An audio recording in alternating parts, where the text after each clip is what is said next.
So good afternoon, ladies and gentlemen. Just before we start our 2 o'clock event on smart cities, I'm just going to introduce you to 11 freshmen from Purdue's brand new Polytechnic High School in downtown Indianapolis. Purdue Polytechnic is reinventing high school without traditional classes, driving all of the curriculum through 4 to 6 week real-world design challenges from industry and community partners. These students have just completed their first design cycle, looking at ways to increase conservation locally in Indianapolis in partnership with the Indianapolis Zoo. And these are the top 3 teams from their school-wide pitch competition. So I'm going to call the students out by name. They're going to join me here on the stage for a minute or two. We're going to have a photo opportunity, and then we're going to have our 2 o'clock presentation. So in third place for the elephant photo booth, which is a zoo booth with creative elephant photo filters, Eros Fernandez, Adrian Martinez, Maddie Mullen, and Sonia Tamang.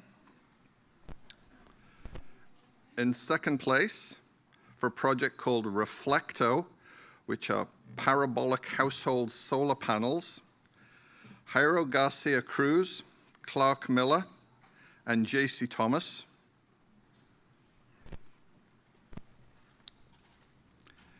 And in first place for a project called Palm Pals, which were wood wool stuffed animals, Xavier Howard, Carissa Nielsen, Audrey Williamson, and Christian Tetty.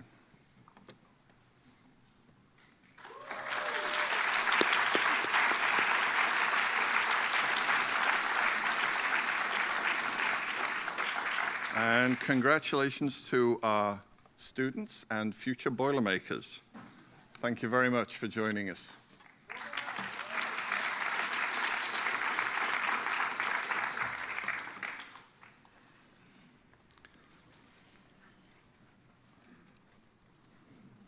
Thank you. Well done. See, all over in a flash, like so many things in life.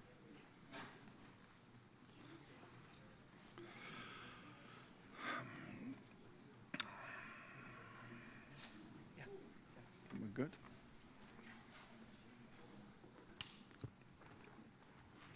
So this is our 2 o'clock session on smart cities. What about smart people in smart cities?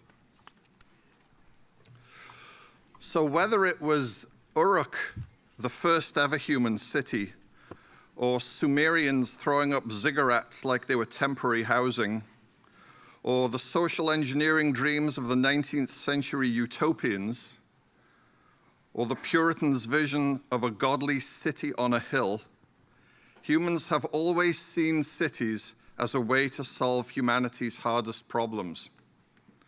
Of course, reality is a different beast. Cities are notoriously hard places to manage, among other things because of the amount of information required to allow them to run at all, let alone perfectly. But that doesn't mean people don't try to build perfection. And the latest incarnation of these utopian cities are known as smart cities, with their deep and embedded technology. We have joining us today 2 speakers who are going to tell us how these new smart cities are going to enable us to build the city on a hill. Paul Singh is an entrepreneur, speaker, investor, and airstreamer. Previously, he was a managing director at 1776 and a general partner in 1776's seed fund. He has founded his own startups as well, including 2 successful exits and a number of failures in between. Past exploits include time spent at AOL, CarMax, PB Works, and Symantec. Mike Langellier is president and CEO of TechPoint Ventures. TechPoint focuses on efforts to lead the state into a next-generation economy, such as talent attraction and retention, capital investment, education, and tech community promotion and development. He co-founded the tech firm MyJibe, acquired by Money Desktop in 2011. He has been presented with the Sagamore of the Wabash Award, Indiana's highest civilian honor, and has been named to the Indianapolis Business Journal's prestigious 40 under 40 list. Today, Paul and Mike will present jointly a talk entitled, "What About Smart People in Smart Cities?" Please take a moment to silence all electronic devices, but don't put them away. We hope to see you tweeting to the hashtag Dawn or Doom. Thank you very much, Paul and Mike. Thank you.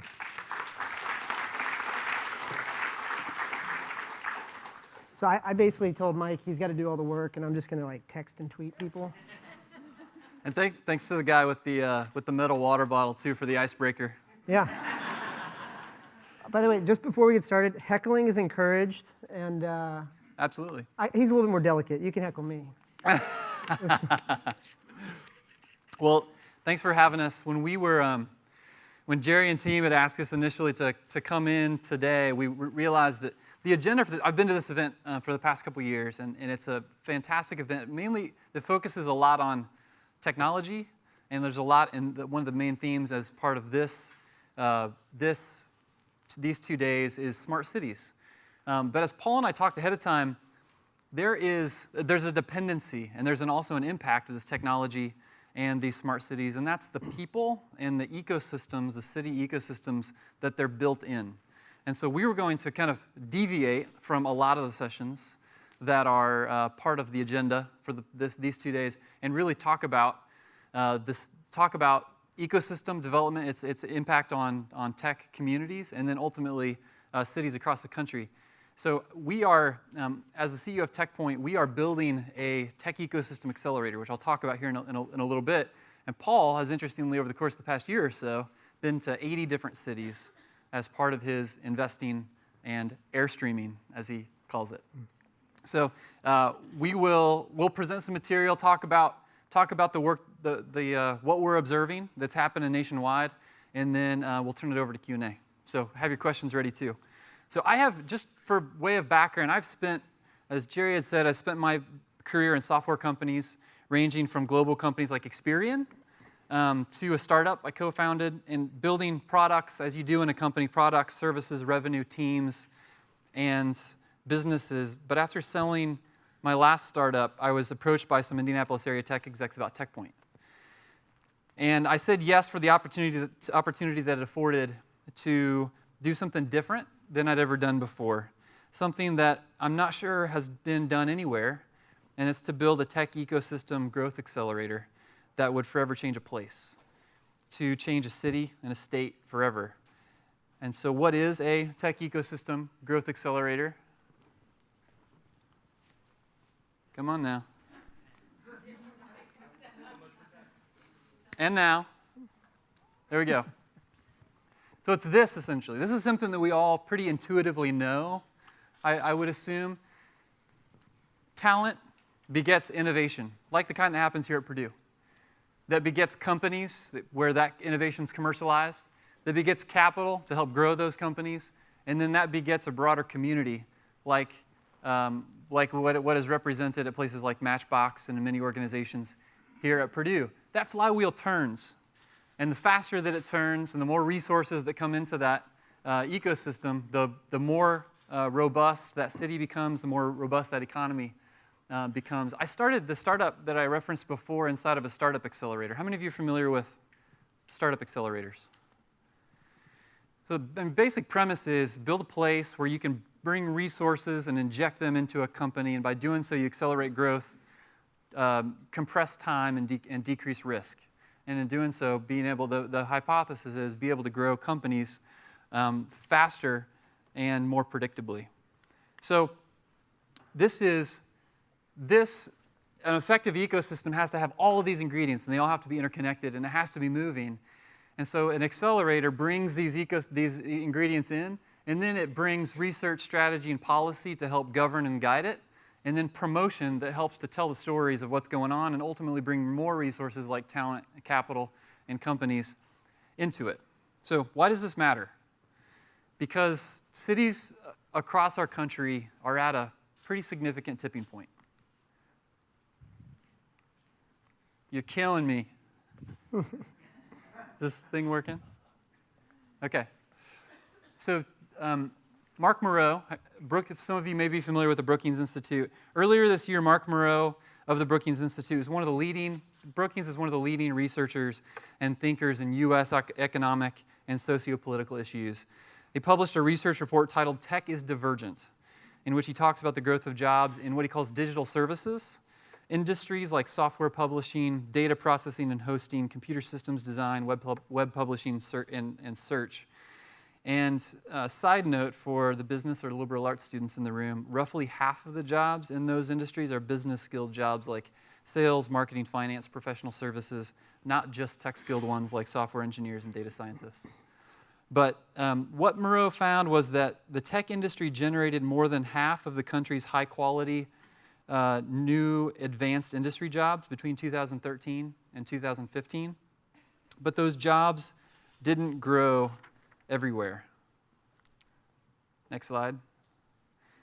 As you can see here, this is what they found.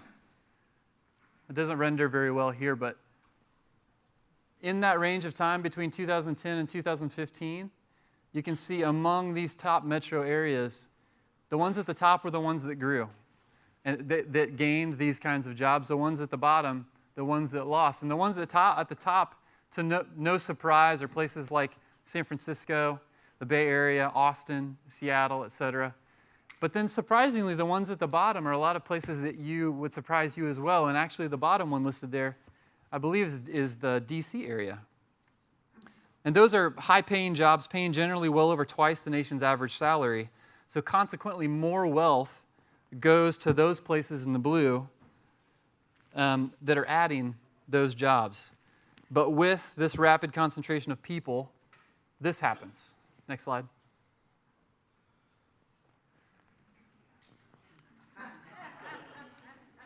So that, for those of you that are familiar with the Indianapolis area, is a substandard bungalow in the Broad Ripple area. One that I don't think exists because I've never seen one that has a garage underneath the house. But that house in San Francisco would cost you $1.6 million. This also, and by the way, for comparison, so a house in Indy, just for comparison point, because I'm familiar with that market, costs around $88 per square foot. In San Francisco, it's over 10 times that per square foot. Next slide. This also happens. There was an initial wave of cities like San Francisco, for example, where a lot of that initial digital services, tech, job growth happened. The dynamic that I just showed you happened. Then there was a next wave of places like Austin, where this happened as well. And now are grappling with congestion and traffic problems akin to this. Next slide. LinkedIn and Zillow did a study just earlier this spring, actually. This is becoming such an acute problem that studies like this are being done to try to identify where on the total spectrum of quality of life and cost of living, where are the sweet spots where you can have both a career and both a place to live. And these were the top places. So, and actually, as you'll see there, Indy is the top, where monthly disposable income. So this is what they were looking for is after you pay for housing and after you take out taxes, how much do you have left in your pocket when you take home? And by the way, to take home the same amount of money in San Francisco, the study found if you for example if you took $80,000 for example, and you were looking at the relative take-home pay like for Indy for comparison, in order to take home the same amount per month, you'd have to make $140,000. So basic economics suggests that companies and cities at the top of that list, the ones in the blue, next slide, should have moved or expanded to cities further down on the list. Why isn't that happening? Well, one reason, next slide, there is a such thing as minimum ecosystem requirements. There are certain things that companies have to have and that people want that are in these kinds of jobs, in these tech-skilled industries. And there were only so many places that had it. And it needs to be these things: access to talent, innovation companies, capital, community. And so as a result, even though it was expensive, you would have companies would open up an office in San Francisco because they would say, I need to get access to that talent, or I need to get access to that venture capital. But what it does, it just creates this, it continues to perpetuate the cycle and continues to make the problem worse and worse and worse. And so the problem is too many of these cities that were in the orange and even further down in the blue, they have not yet gotten to minimum ecosystem requirement. And as a result, they don't have the stuff, they don't have the resources, they don't have the materials that can then attract the companies and the people to help balance, to create more of an equal playing field. There's so much in our community dialogue about the haves and the have-nots and the 1% and the 99%. And this dynamic is exacerbating that problem. And so in order for us to get to more of a robust middle class, in order for us to spread this wealth and opportunity more evenly across the country, we have to equip more of these ecosystems to get to minimum ecosystem requirements so that then they can also not only generate the companies, but attract the companies and jobs where there's opportunity. So let me get more specific. This is a little bit abstract. What does it mean to engineer these kinds of ingredients into an ecosystem? Next slide. I'll just give you an example of what we're doing. Some of you may be familiar with the Extern program. The Extern program is an internship program. It's the ultimate tech internship experience. We had, for last year's class, we had over 1,300 applicants, all tech-skilled college students. A third of the computer science majors at Purdue applied to be part of this program. It's a summer internship experience where we bring in great talent, plug them into job internship opportunities with 50, 60 companies, house them at least 3 apartment buildings downtown for them to live in, and then we curate an awesome set of social events and professional development opportunities for them to prepare to graduate and for that first job. So this is bringing talent into that ecosystem. It's programs like this that cities have to be able to do in order to pipeline more talent into their place in ways that they're not doing it. But it's expensive. I mean, this program, we've invested between $10 and $15 million into building out this total program. And this last year, we had over 1,300 applicants. But the flip side is, last year, as I said, we had over 1,300 applicants, but they came from 40 states and 78 different universities and went to work in 50 to 60 companies in the ecosystem. And so it's a means to pipeline in talent, but you have to be aggressive about it. Next slide.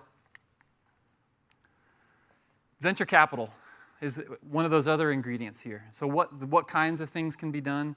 Obviously, angel investing is a significant part of bringing more funding those initial stage of startups. But then you also have to have VCs like Paul's. And so one of the things that we did, and because Indiana did not have a whole lot of institutional venture capital firms, and we had this burgeoning group of companies that were on their way up, and they were in scale-up stage, is what we described them, that were in rapid growth mode, we needed to seed the ecosystem with more venture capital. So we worked with the governor's team and legislative leadership in this past legislative session to stand up a $250 million fund that will be invested into venture capital, with as much of those funds as possible being invested into Indiana companies. And the mechanism that we anticipate is that this fund will invest into venture capital firms, like Paul's, for example.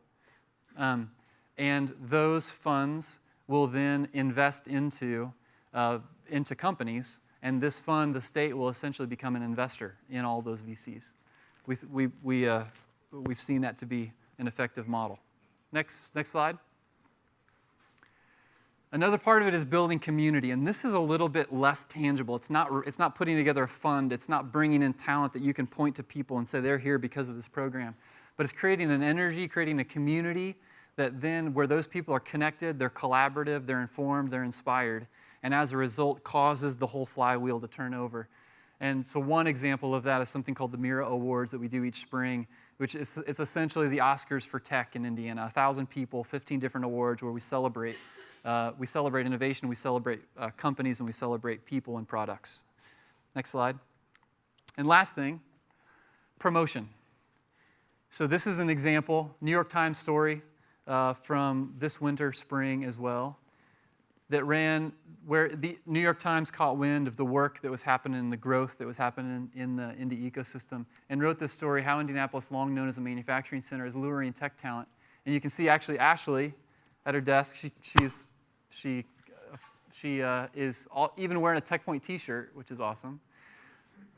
She was part of the Extern program and a couple of our other talent programs as well, and is working in a tech company in the area. But you would not believe how many people saw this. People in other states around the country and even other countries saw this and sent me and a bunch of other people around the community notes and said, oh my gosh, it's this recognition of what was already here, but it's now people kind of believe that it's true.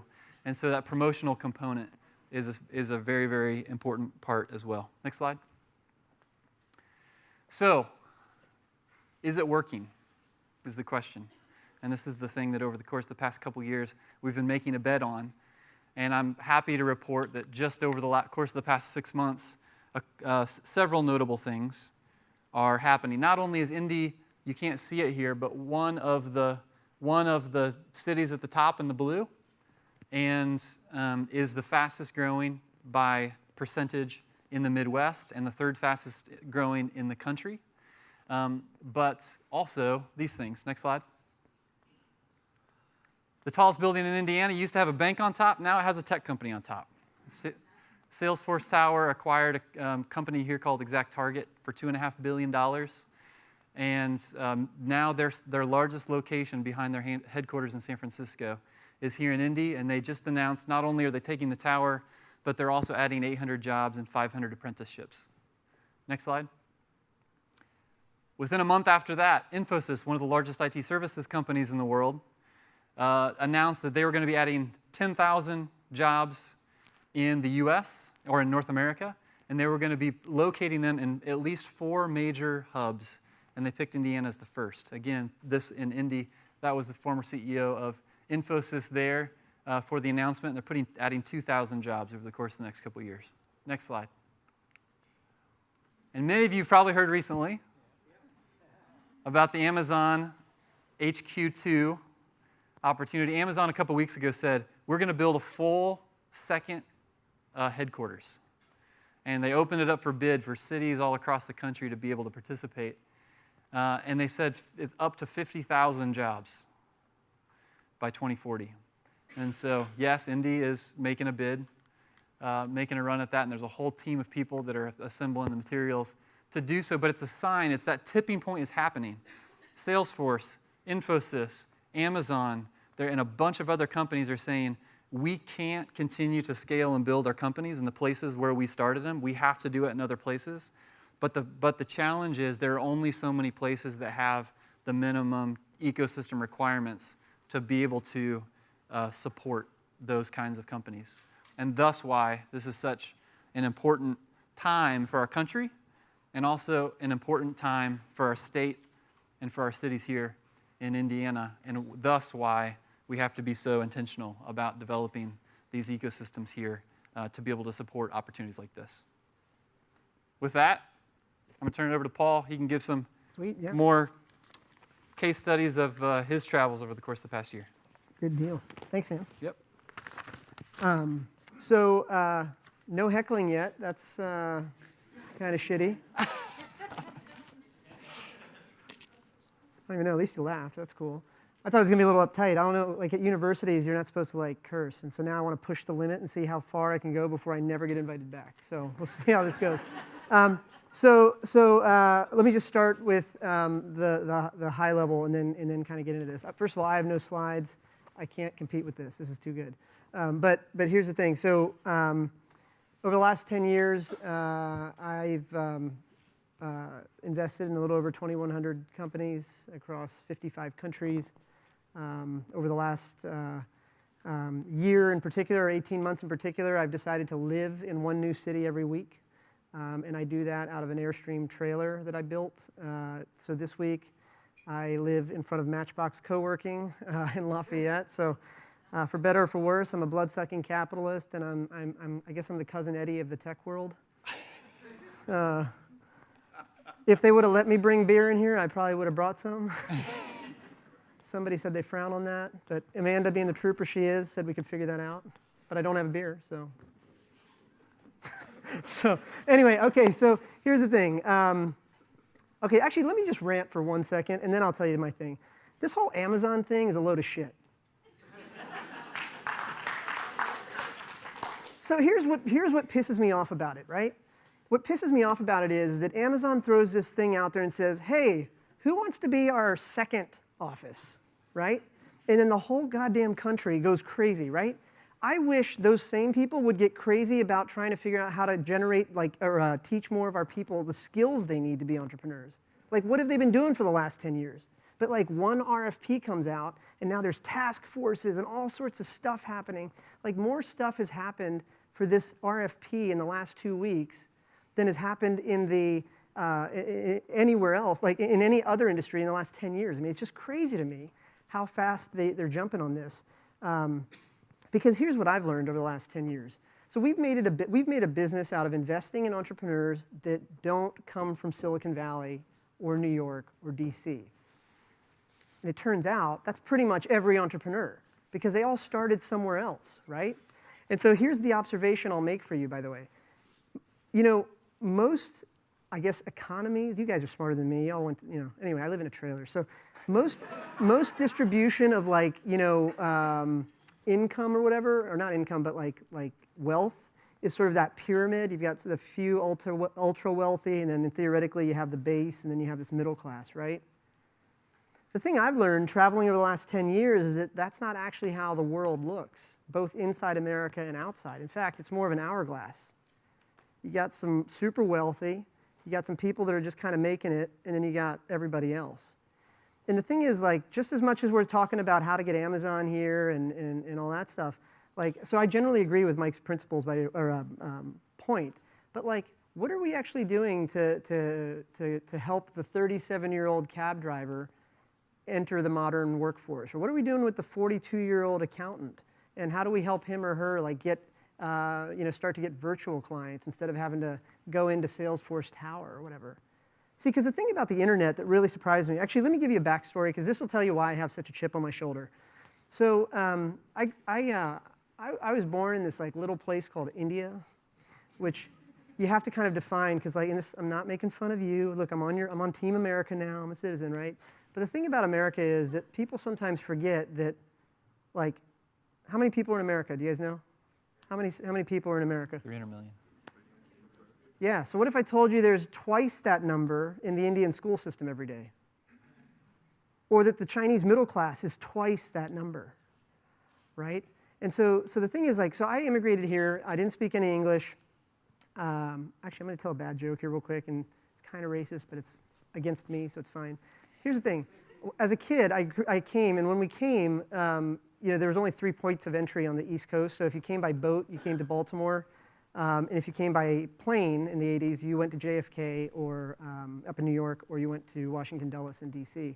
And my dad was like, well, we're not going to New York. That's like crazy and busy and whatever. I want to go to Dulles and Virginia and all that. So that's where I ended up.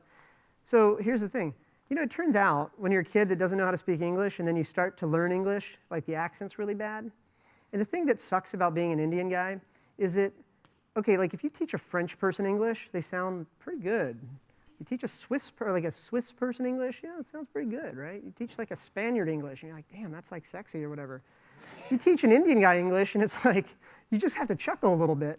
Like, and I kept getting passed over for like jobs. I screwed up like college interviews. I screwed up all this stuff, and like, it sucked. And so the way I actually got rid of the accent, believe it or not, is I watched the A-Team on repeat.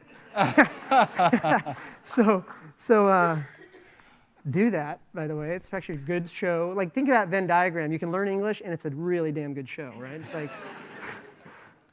the other circle that's way out here is those guys had no aim. Do you ever notice nobody ever got hit? They'd like shoot all over the place. Like, the guy, Mr. T, could like get the van to jump onto like a crate, but he couldn't shoot anybody to save his life. Anyway, and he has a mohawk. Anyway, all right. Anyway, so I learned English. I came to Virginia. It turns out the town we moved to was Ashburn, Virginia. It was about 8,000 people, and it was a dairy farming town, right? So as I got a little older and got a job and all that, pre-internet. Now I think tell me if you don't agree. By the way, it's totally cool to tell me you don't agree. Prior to the internet, I think young people that wanted to enter the workforce in whatever city they're in had to make one of 3 choices. Option 1, you work in the industry that your city supports, or that supports your city. So in our case, it was dairy farming. Turns out I suck at milking cows. Like, I was the worst, literally the worst. So I had to go to option 2, which is you go to a supporting industry, construction, retail, restaurants, you know what I mean? I chose construction and sales. So I actually made patios and I sold cars. And then the third option was get on a bus and leave. Go to Pittsburgh if you want to work in steel, or New York if you want to do whatever they do in New York City, or go to Sioux Falls if that's what you want to do, right? Missoula, Montana, whatever. So you left. Those were your three options. And so, by the way, side note, CarMax, I still hold the sales record at CarMax 20 years later. Take that as you will. I don't know. I sell cars, make patios, and live in a trailer now. So that's the American dream, I guess. I just want to see what that's going to turn into on that. But by the way, I know I'm not supposed to do this, but the only reason I said shit first was to see if it could turn into an emoji there.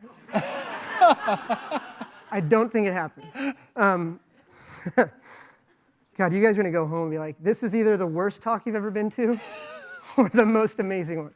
All right, so I'm like selling cars, I'm making patios, right? Now the thing is, prior to the internet, my patio business could only be as big as the number of homes within a 1-hour radius. Does that make sense, right? Because it doesn't matter if I could sell a patio to somebody in West Virginia because I'd lose all my profit if I had to drive 8 hours each way to deliver or to make it. You know what I mean? So place, to Mike's point a little bit, I think, place really did matter, right? You kind of had to have the infrastructure and you had to have enough people there to support the business you want to make and whatever. Anyway, so then I'm also selling cars.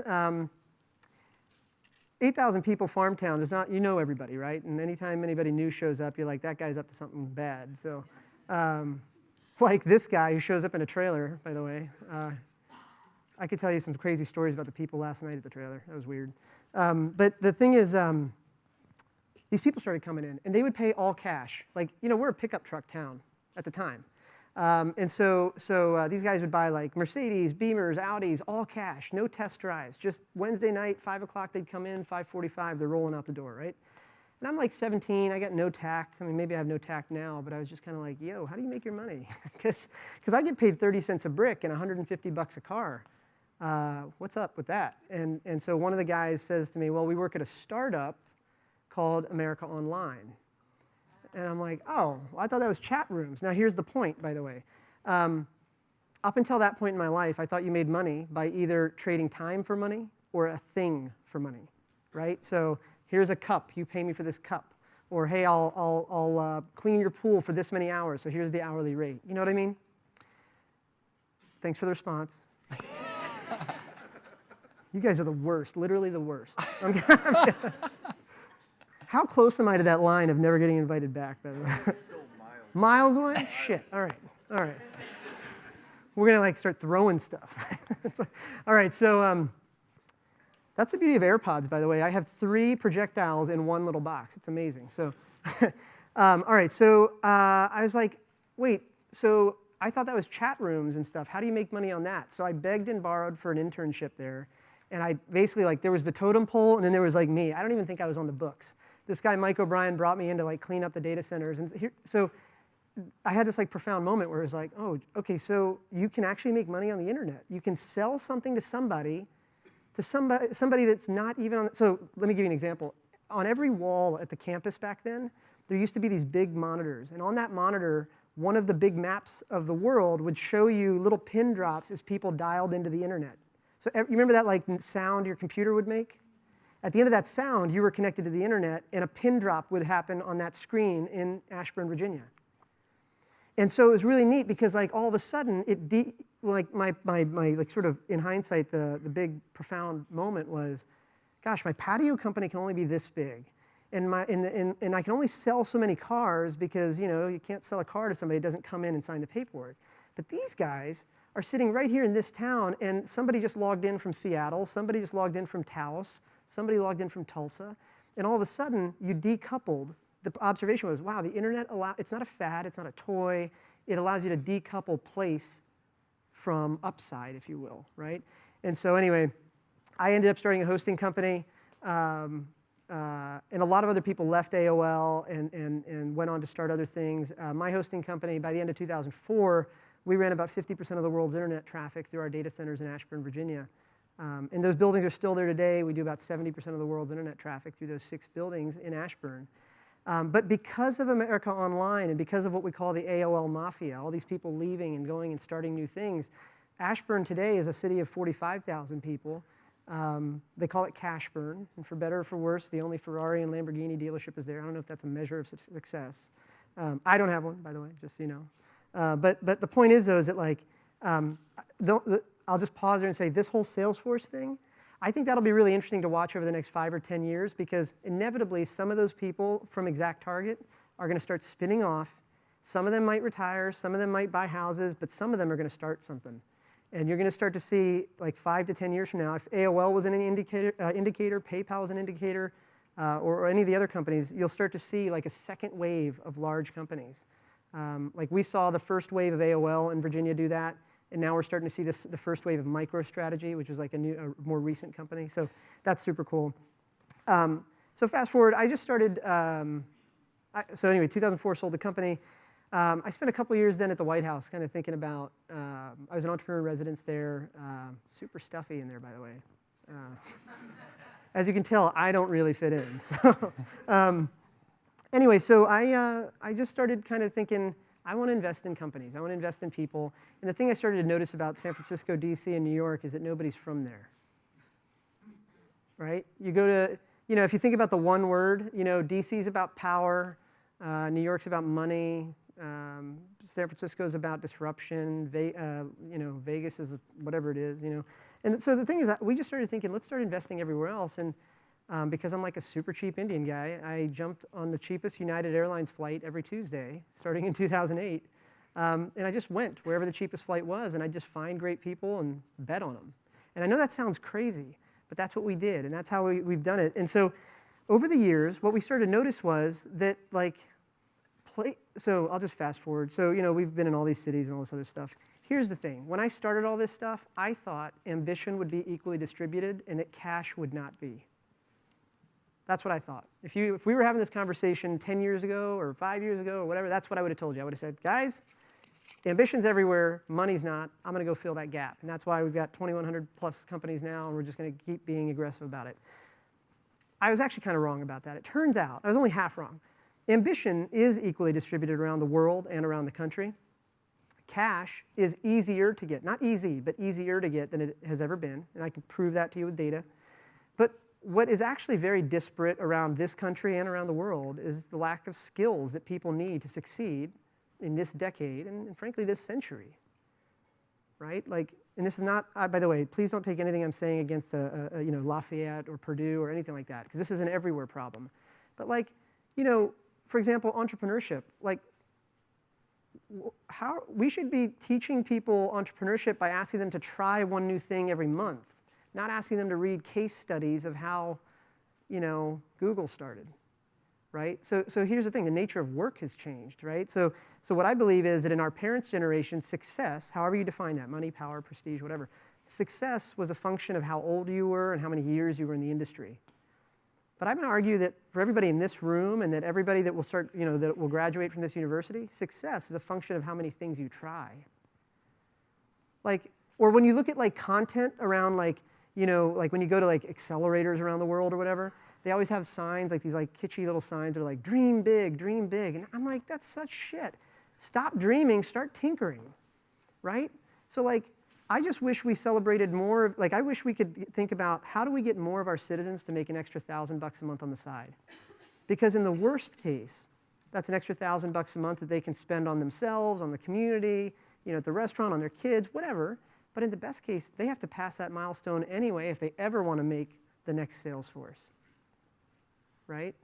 And so, like, I wish we just spent more time talking about the skills that we need to be sharing to get more people to do that. And my challenge to all of you, by the way, is to lead a little bit by example, right? So, for example, if you are an accountant, and let's just say, hypothetically, you work at, I don't know, pick Purdue. Let's just say you're an accountant at Purdue.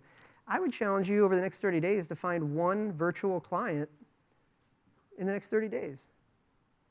Right? You know, and in the worst case, you got some money.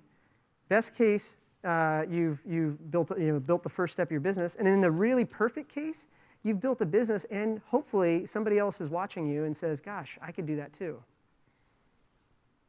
Does that make sense? Like, we just need a bias towards action is what we really need. Like, maybe that's just me, but let me just kind of pause it there. I kind of went all over the place. My superpower, I was saying this morning, my superpower is to take a very crisp question and to expand it into the largest number of words possible. So if I ever get to be in an X-Men movie, I'll be the word guy, whatever that will be. It's like the A-Team AIM.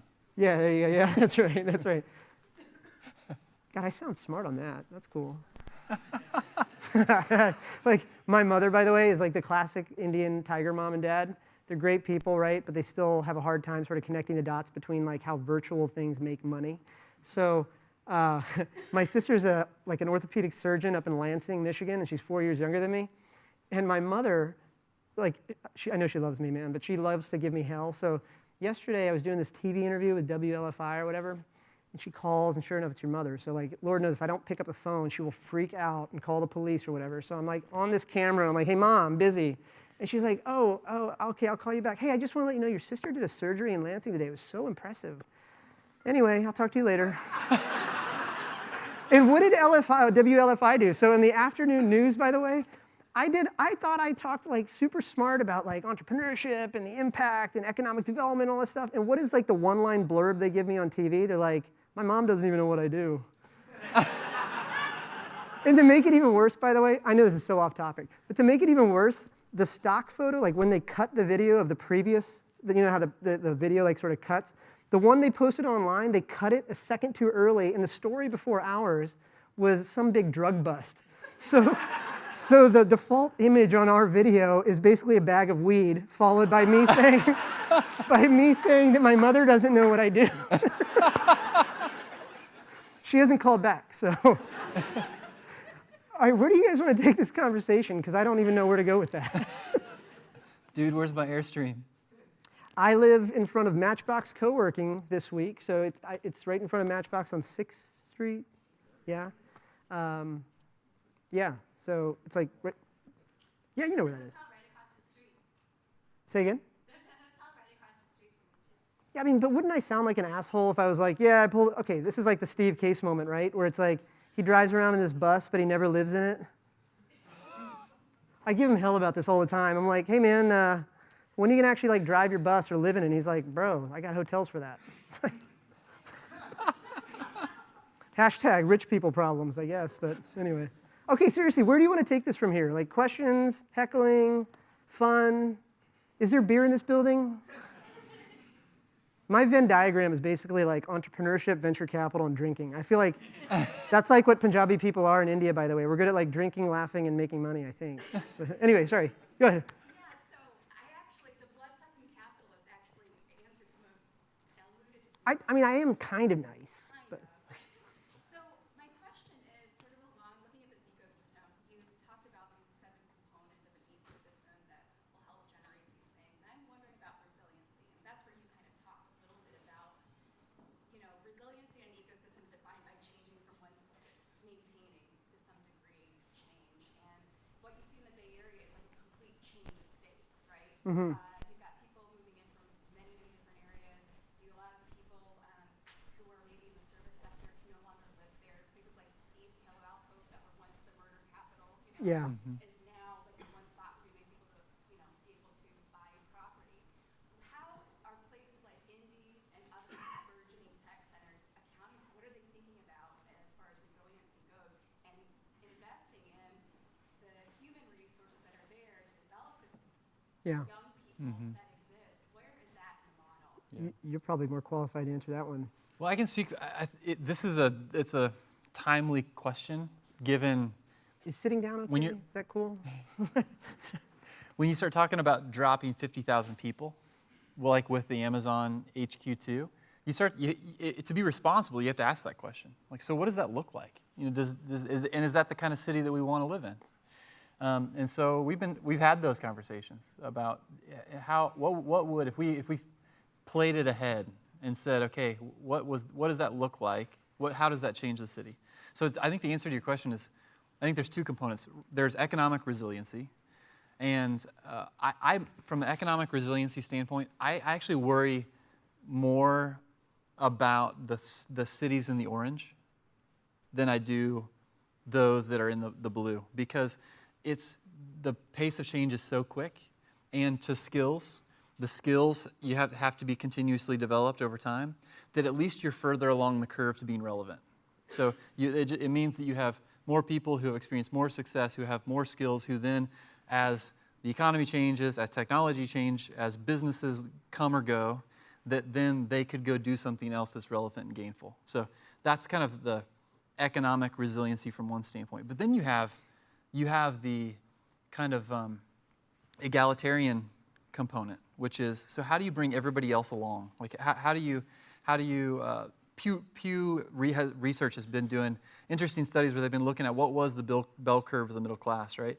And seeing that between, 2000, or in the last 30 to 35 years, I think, the middle class has shrunk by 11%. And what's happened is a lot of people think that so the middle class got poorer, but actually more of the middle class got richer. So I think it was about 7% of the middle class has shifted toward the upper middle class and the upper class, and then 4% of it has shifted toward the lower middle class or the lower class. And what worries me is the camel's hump in that, because the further, just like the cities that were in the orange, and how it's once you get behind, catching up is even harder, the same is true among people inside a city.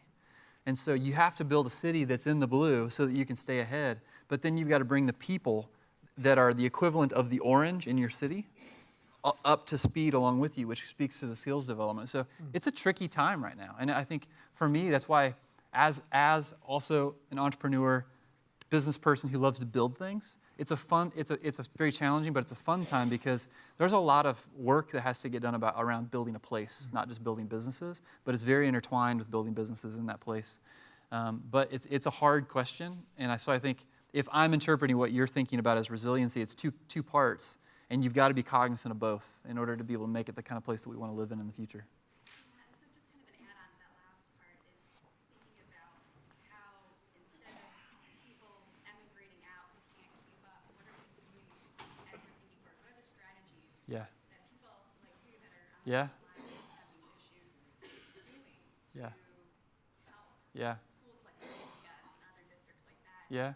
get students ahead so they don't have to emigrate out while others immigrate in? Yeah. You know, this is I wish I could give you a silver bullet, but I actually think it's a lot, but I don't think it's a big sweeping thing. I think it's a lot of little things.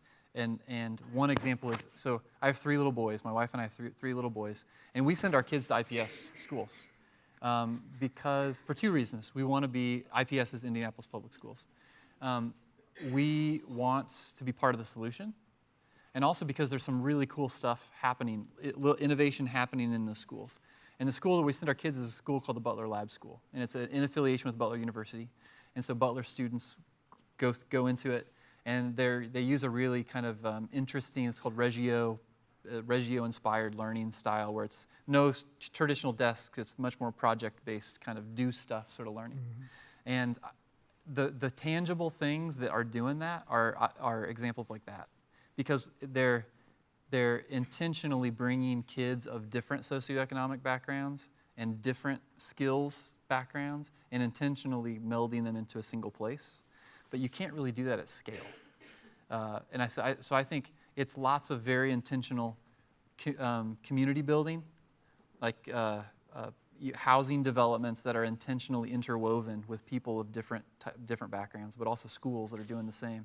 And I wish you could wave a magic wand and create one policy that would do it all, but I think it's going to take all of us doing little bits in order to make it happen. Yeah, I mean, just to add on to that, I would just say this is going to be a local, like the solutions for this are going to be hyper-local rather than like federal. And maybe one of the more tactical suggestions I'd give you is that I would just say, first I'll start by saying, I think, for example, with Lafayette, somebody that's spent, a couple of years living here or growing up here or whatever is more qualified to make recommendations on what's going to make this place better. But the best thing that person could do is just travel to see what other communities are doing. Like go to Montreal and see what they're doing with the Notman House and how they're kind of thinking about some of these issues. Mm-hmm. Go to 1871 in Chicago, or the Downtown Project, which actually, by the way, is a really interesting one because when Tony Hsieh bought that 15-block thing in downtown Vegas, I mean, it wasn't really a good part of town. And now the bigger discussion, now that it's sort of working, is what are we doing to help the people that he's displaced accidentally? right? And so anyway, but look at this stuff and then just sort of cherry pick what you think is going to work and bring it on back here. Again, this might just be me being biased.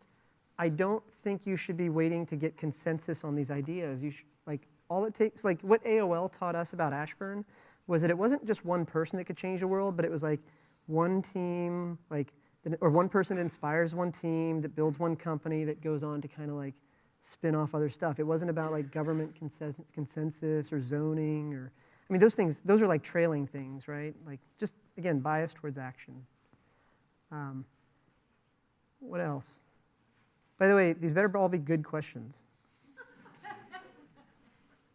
Like half the hands just went down. You guys are not confident. By the way, and I also think we're going to probably have to get you guys to come up to the mic so that everybody can hear us. Yeah, come on up and just just yell into that mic. Hi, guys. Thanks for coming today. I grew up in Indianapolis, and I remember when Fisher's was a Shell gas station and a McDonald's, and I remember when Whitestown was farmland. And I'm wondering, the suburbs have obviously grown, and I think it's been part of what's attracted new companies to Indy, but I'm wondering how important is a downtown to suburban development? Can you have a Whitestown or a Fisher's without a downtown Indy? Oh man, that's probably a loaded question that I don't even know all the implications to, but Okay, that might have been too good. Okay, yeah. so let's just dial it we back can a little ratchet bit. it down. I was thinking softball a little bit, you know. My favorite color is clear. My short answer is no. I don't think so. I think that, and I think a part of it is density. There has to be a nucleus, and in the same ecosystem, there has to be enough density, regardless of whether. And typically, that area, if symbolic and actual density was a downtown, where energy and activity and the kind of collisions between people would oftentimes happen, which is harder to do in a suburban built environment. And we're seeing that happen in downtown Indy. There are more companies popping up and moving to downtown Indy than any other part of the city. And so when I look out, our offices downtown, when I look out, there are new companies that have moved into or started even in the towers, all in all directions. And so it's been kind of for lots of different reasons, 50s, 60s, 70s, went to the suburbs. Now it's coming back to the heart of downtown. And then the hope is that it will then emanate out from there. But it is pretty remarkable. I didn't grow up there. I grew up in Illinois, but so I don't know. I don't have as much context of what some of those towns were like previously. But it is pretty remarkable. Don't pull one of those, okay? Easier. Dial it back. Right on. So what vehicle pulls your trailer? Where do you get your fresh water? And how do you get your health care? And what have you learned from being as transient? Do you have a single satellite internet provider? Do you rely on municipal Wi-Fi? What's your story? We're 6 questions in that. What the fuck is wrong with you people? What's wrong with you? Deal with it. I like this guy. Finally. All right. I don't even remember all those questions. Okay, so what was the first one? Oh, what pulls it? Okay, so this is really weird because the thing is like, okay, so, all right, first of all, this is gonna make you uncomfortable. Nobody's more racist against Indians than Indian people, okay? So I'm just gonna tell you, like, Indian people, we drive like Camrys, Toyota Camrys, like that's it. It's like you're born and you're like, what color Camry will he buy? That's what they do, right? So just imagine how out of place I was at the Ford dealership when I was like, yeah, I'm gonna need a pickup truck, like a big one. So like with the construction, it was like, you know, we had work trucks and fleet trucks or whatever. But I saw, anyway, long story short, it's a F-150 Raptor, makes loud noises, it's kind of beefy. Dana likes it, my daughter thinks it's really cool, so it's kind of cool. Anyway, so that's where we drive. Side note, I blew the radiator somehow, and so I pulled into Matchbox yesterday, looked out, said hi, and the whole radiator's just draining out onto the floor. And I'm like, gosh, venture capital is supposed to be sexy and glamorous, and I'm sitting here wiping up Michael Berger's parking lot. So, okay, what was the second question? Water? Healthcare and transient internet. You get like a satellite service. Yeah, so, okay, so all right, so water, honestly, like anywhere there's a spigot, and then we triple filter it coming in. separate conversation at the bar later. We did about 4 months of custom engineering to build this thing. According to Airstream, it may be the heaviest Airstream ever built, largest water tank ever, largest electrical system ever. We make power on board. We have backup systems built into the truck. The truck actually has umbilicals on it as well. We built it so that we could spend more time here and not worry about campgrounds and all that. So we get water from anywhere.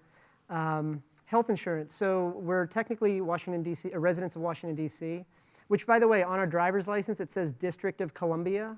Now, I don't know what this says about the education system of America, but when you go to, like, Flying J or Pilot or whatever to get propane, they have to, like, write your license plate number down, right?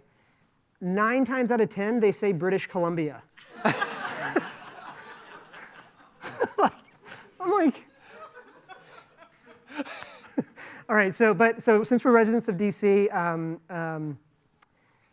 we, I guess, qualify under the healthcare program that's from there. So we use a PEO for our company called JustWorks that does all of our payroll and HR and all that. As part of that, they maintain or administrate our healthcare. So we buy our healthcare through that. What's the next one? Internet. So originally I was super stealth and pulled in your Starbucks all the time, particularly when I'm trying to download stuff to watch later. Told you I was cheap. We use AT&T and Verizon. So Dana's got a Verizon phone. I've got an AT&T phone. Lord knows when my daughter wants a phone, what she'll get. But anyway, we just kind of use the rollover data plans. We use a lot of Redbox now instead. So watching movies and stuff, we use a lot of Redbox. Mail, we have our neighbor pick it up. Bills are done online. What was your 9th question? I'm just giving you shit, man. You didn't even say anything back to that. All right, whatever. You mentioned that... Great hair, dude. That's awesome. Thank you. You mentioned that you think the Amazon bid process is a load of shit. So do you think that cities today need to be doing some sort of big government ecosystem creation? Or do you think since place has been decoupled from success that cities need to say, it doesn't matter if this company's in San Francisco or Birmingham, let's just set up a place that's friendly to business? Yeah, I mean, look, it's super, so it's a great question. Thank you, by the way. So I think, let me first kind of say that it's easy for me to speak in terms of absolutes. And the truth is I'm kind of half joking, half serious, because look, whoever gets that HQ2, it's going to be net positive for whatever that city is. The kind of stuff that I'm trying to call out, though, is the irony, if you will, of how quick these mayors or whatever were to jump on this RFP, and how that sort of is 180 degrees away from how quick they've jumped on teaching kids how to code or adults how to transition or any of that stuff, right? And so I'm just trying to call out that irony because, it's crazy. Now, the thing I'll say is, and you guys are way more qualified than me to talk about economic development, but here's what I believe. I believe that over the last 100 years, most economic development growth principles have been built around what I would describe loosely as a magnet philosophy.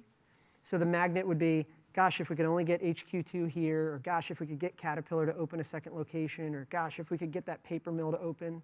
It's really about bringing somebody in, right? And I'm not saying we should stop that, but I wish that we would spend just as much time thinking about how we develop our local entrepreneurs as well, right? Does that make sense? So rather than 100% of our time thinking about how do we get more people to come, let's spend at least a little bit of time thinking about how we grow our people as well. And we kind of talk about it in passing about, gosh, if Boeing or whoever it was that makes, the LEAP engines, GE, they're like, okay, well, let's figure out how to add more classes at the university to teach, that way our students can get hired there or whatever. That's scratching the surface as well. But for example, I mean, I'm just going to use the accounting example, for example. So Dana's sister is an accountant. She's the CFO of the diocese, of the Catholic Diocese of Virginia or whatever, which makes for awkward Thanksgivings because I'm a little too... Anyway, she's super fun. But anyway, the thing is, she came out of Virginia Tech as an accounting major. She's a CFA or whatever it is now. And, one day I just happened to say to her, somehow we got into this conversation about raises, right? And she's like, gosh, like there's an upper limit on the pay scale here, and where should I go, or what do you think I should do, or whatever. And I was like, why don't you get some more consulting clients on the side? Keep the day job.